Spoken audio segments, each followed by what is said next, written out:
Well, Avatar: The Last Airbender, the next live adaptation on Netflix, is finally streaming, and I decide it's time for me to share my quick thoughts about it. And a lot of you know the premise. Like I'm sure if you're fans of the animated show that it's based off of, like where there's all four elements, where each tribe, each group, like is of each element, and then there's one being called the Avatar who can master all four elements, and that being brings balance to the world. And if there's no Avatar, then there's hell to pay. And then that's where we catch up with Aang, who wakes up out of a 100-year sleep where he was in the ice, and then he comes up, and then now he has to learn how to master all four elements to stop the Fire Nation from just causing destruction, pretty much. And like seeing the marketing for this series, it looks like it's going to be more faithful to the source material. And everyone was so let down with the 2010 movie by M. Night Shyamalan. And at that time, I was just sort of like, it's all right. But over the years, like when I look back on that movie, I'm like, yeah, this is just like a spit in the face for a lot of fans. So when you see marketings for the live action Netflix series, it's like, okay, it looks like they're, this is more in the right direction. Like it looks like they're going to be more faithful. They're going to treat these characters the way they should be treated. And the visuals look awesome and everything. So now that it's streaming, now, did they live up to what we saw in the marketing? Like, did they surpass what we saw? Like, okay, like, did they drop the ball? In my personal opinion, I feel like overall, they did really well. Like, the visuals, like in each episode, there is a visual, like these shots where I'm just like, oh, this looks great. Like every effect, like where you see wide shots of locations, and then where these effects of like element bending, like it all looks awesome to me. Like I enjoyed every minute that I could get with these sequences.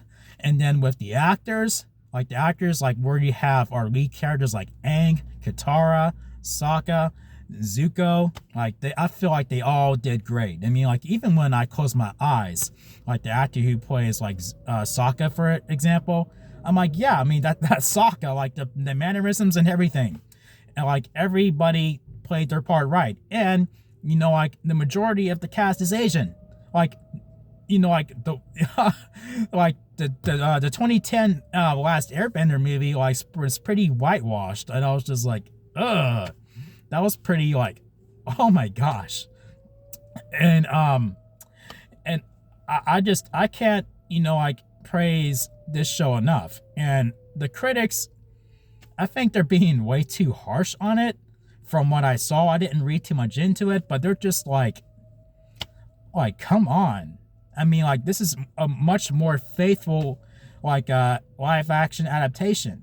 I mean, this is sort of like an apology letter for 2010, even though it's not the same people who did that movie, but still it felt more like, okay, we're sorry that movie happened. Look, this is like what you wanted from that movie. Like from what you wanted, here we go. This show has that. And excuse me. And I did have my nitpicks are very minor. There are certain things I wish that could have happened, but I tell myself like, get your pennies out of a bundle. This is only the beginning, and I hope we get a season 2. Like I mean, like it seems like fans like streamers, or I can't say moviegoers, but streamers that are not these professional critics, they seem to be like more warmed up to it. It's like, okay, this is good. And it is good. I mean, I like it. I personally really liked it. And I would love to see more of, like see this cast come back in season 2 and just go to the next level. Like like where as we follow Aang in his journey, and then Katara and Sokka are along with him, and they come across their new friends. If you've seen the animated show, like I'm gonna see all that unfold in this.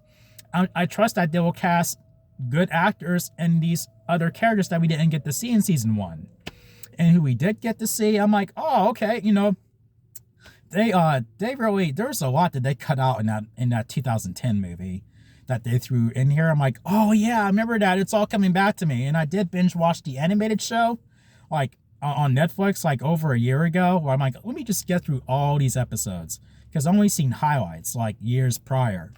And as I did that, I was like, this is pretty good. I mean, like now I find myself catching on to the anger of the fans of that 2010 movie. And this feels like a breath of fresh air for me.